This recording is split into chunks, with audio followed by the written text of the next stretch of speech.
The rain fell like silver needles on the cracked pavement of Riverside Avenue, where Maya sat huddled beneath a tattered blanket that had once been crimson velvet, now faded to the color of forgotten dreams.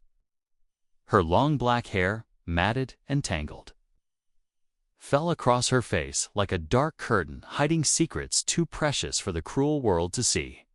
"Look at her," sneered Brandon, the leader of the Montgomery Prep elite, those golden children whose designer sneakers cost more than most people's rent. He kicked a puddle, splashing muddy water onto Maya's already soaked blanket, still pretending to be someone important. His girlfriend Vivian laughed a sound like breaking glass. "I heard she used to claim she was from some wealthy family. Delusional much?" Maya didn't respond. She'd learned that silence was its own form of strength. Her dark eyes, though dulled by hunger, still held depths that none of them could fathom. Behind those eyes lived memories of silk robes and morning mists over mountain temples, of a master's patient hands correcting her stance, of her father's proud smile before everything shattered. 3 years ago, Maya Chen had been someone else entirely. The daughter of renowned entrepreneur David Chen and celebrated martial arts master Lin Mei. She'd grown up in a world of privilege and purpose. Every morning before dawn, her mother would wake her for training at their private dojo. Every evening, her father would discuss philosophy and business strategy over gourmet dinners prepared by their chef. True strength, her mother would say during their sessions, is not in the fist that strikes, but in the heart that chooses when to strike and when to show mercy. Then came the night that divided her life into before and after. The car accident that took both parents. The uncle who seized the estate, claiming falsified debts. The lawyers who turned their backs when the money ran out. At 16, Maya had watched her entire world crumble like a sandcastle before the tide. But her mother's teachings remained, burned into her muscles and soul like sacred tattoos, invisible to the naked eye. Now, at 19, she survived on the streets, protecting the small corner she'd claimed near the defunct Chen Industries building, a cruel irony not lost on her. By day, she endured. By night, in the shadows of abandoned warehouses, she practiced the ancient forms her mother had taught her, keeping the flame of her heritage alive. "Hey, I'm talking to you." Brandon's voice shattered her reverie. He grabbed her blanket and yanked it away, exposing her thin frame to the biting wind. "You think you're too good to answer me?" Something flickered in Maya's eyes, a spark of the warrior she'd been trained to be. But she lowered her gaze, letting them have their moment of superiority. "Not yet," her mother's voice whispered in her memory. "Patience, daughter. The bamboo bends in the storm but never breaks." "Let's make this interesting," Vivian said, pulling out her phone. "I'll give you $50 if you dance for us. I need content for my TikTok." Her followers numbered in the hundreds of thousands, privileged teens who consumed cruelty like entertainment. The small crowd of bullies laughed, phones raised, ready to capture Maya's humiliation. "Come on, homeless girl, dance like the beggar you are." Maya slowly stood, her movements carrying a grace that seemed out of place in her ragged clothes. For a moment, something in her posture made Brandon take an involuntary step back. There was a stillness in her bearing, a coiled potential that whispered of danger. But then she slumped again, and the moment passed. "Forget this," Brandon muttered. "She's not even worth the effort." He turned to leave, then paused. "Oh, and Maya, stop sleeping near Chen Industries. That building's being demolished next week. Find another gutter. Chen Industries. Her father's legacy reduced to rubble." That night, Maya couldn't sleep. She sat in the rain outside the building that bore her family name, memories flooding through her like a river breaking its banks. Inside those walls, her father had built an empire on principles of integrity and kindness. Inside those walls, her mother had established a youth program teaching underprivileged children martial arts, believing that discipline and respect could change lives. "I'm sorry, Mother," Maya whispered to the storm. "I've been weak. I've forgotten who I am." The next morning brought unexpected chaos to Riverside Avenue.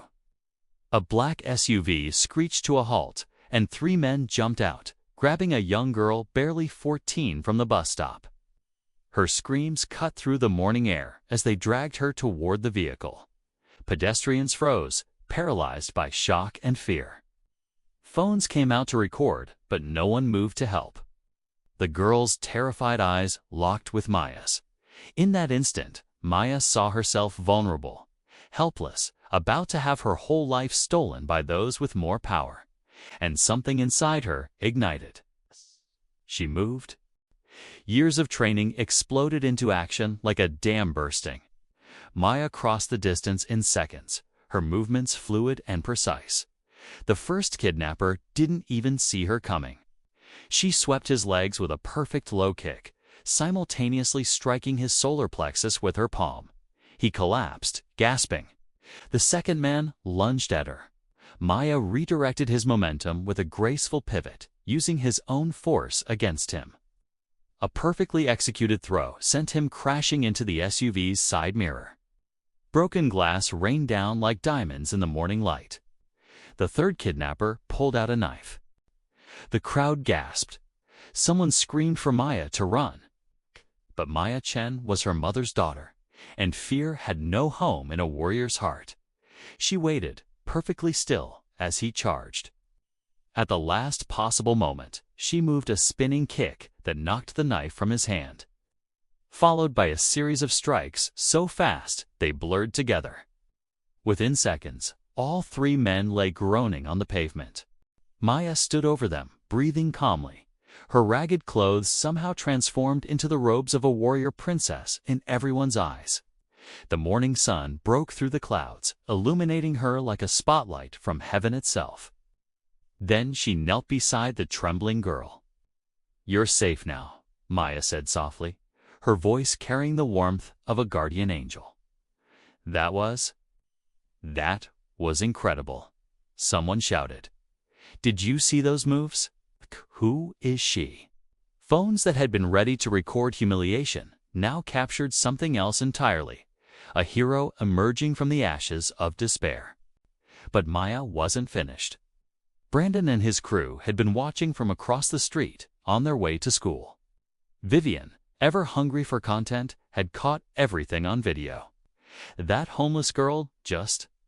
Brandon's voice trailed off in disbelief. Maya walked toward them, not with aggression, but with a quiet dignity that made them instinctively step back. She stopped in front of Brandon and looked him in the eyes, really looked at him for the first time. "You asked me who I am," Maya said, her voice steady and clear. "I am Maya Chen, daughter of David Chen and Master Lin Mei. I lost everything 3 years ago, my home, my family, my identity. But I never lost what my mother taught me, that true strength lies not in crushing those weaker than you, but in lifting them up. That honor is not found in privilege, but in how we treat those who have nothing to offer us in return." Tears streamed down her face, but her voice never wavered. "You have wealth, education, opportunity, everything I lost. But you use it to hurt people, to make yourself feel powerful by making others feel small. And that makes you poorer than I could ever be." Brandon's face flushed red. Around them, a crowd had gathered, still recording. By noon, the videos would go viral, not of Maya's humiliation, but of her heroism and her words. But something unexpected happened. Brandon's tough exterior cracked. His own eyes grew wet. I'm sorry," he whispered. "You're right. I've been a terrible person." He looked at the ground, genuine shame washing over him. "My parents give me everything except their time. I've been so angry, and I took it out on people who didn't deserve it. On you." Vivian lowered her phone, her perfectly composed influencer facade crumbling. "I've been recording pain for likes," she said quietly. "What kind of person does that make me?" Maya saw their tears and felt something shift inside her chest. Revenge would have been easy. Humiliation would have been justified. But her mother's teachings had prepared her for something harder the courage to show mercy. She extended her hand to Brandon. "It makes you human," Maya said. "We all have a choice about who we want to become. You just made yours." He took her hand, and she pulled him up, not just physically, but metaphorically. A beginning of redemption. The girl Maya had saved ran to her, hugging her fiercely.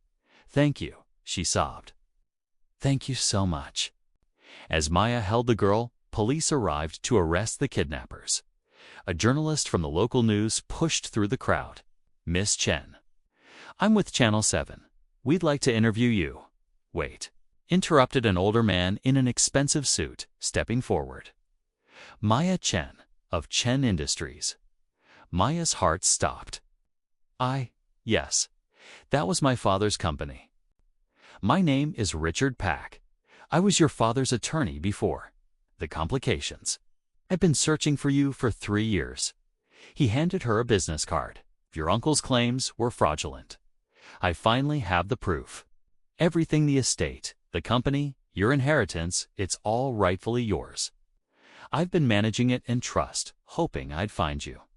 The world seemed to tilt. Maya swayed, overwhelmed. "You mean?" She couldn't finish the sentence. "You were never really homeless, Miss Chen. You were just lost for a while. And now you're found." As reporters swarmed and cameras flashed, as Brandon and his friends stood watching the homeless girl transform back into the heiress she'd always been, Maya thought of her mother's final lesson. "Diamonds are made under pressure, daughter.